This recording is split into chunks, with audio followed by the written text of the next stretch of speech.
Anda menyaksikan liputan petang terkini, saya Skolastika Silvia.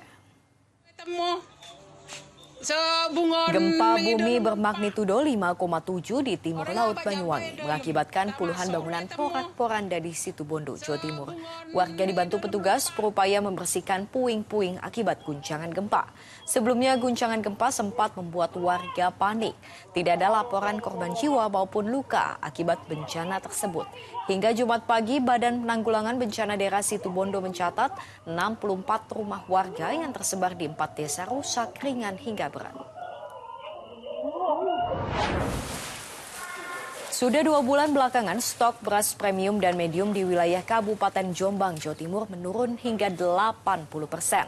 Satgas Pangan Satreskrim Polres Jombang pun menggelar sidak ke sejumlah gudang dan grosir beras, seperti toko retail di Kabupaten Jombang. Hasilnya, petugas mendapati stok beras di salah satu gudang masih tersedia, meski jumlahnya terbatas.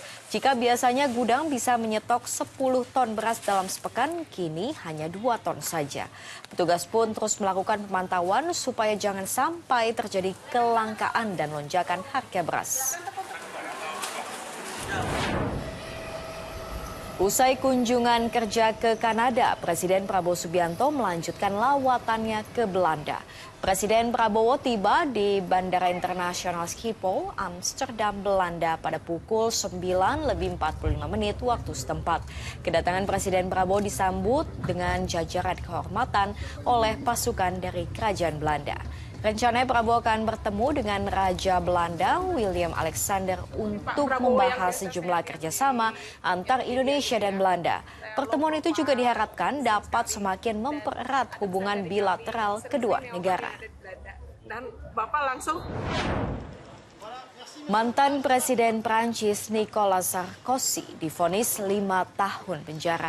Ia dinyatakan bersalah atas konspirasi kriminal dalam kasus pembiayaan kampanyenya pada tahun 2007 lalu dengan dana dari Libya di bawah kepemimpinan Muammar Gaddafi.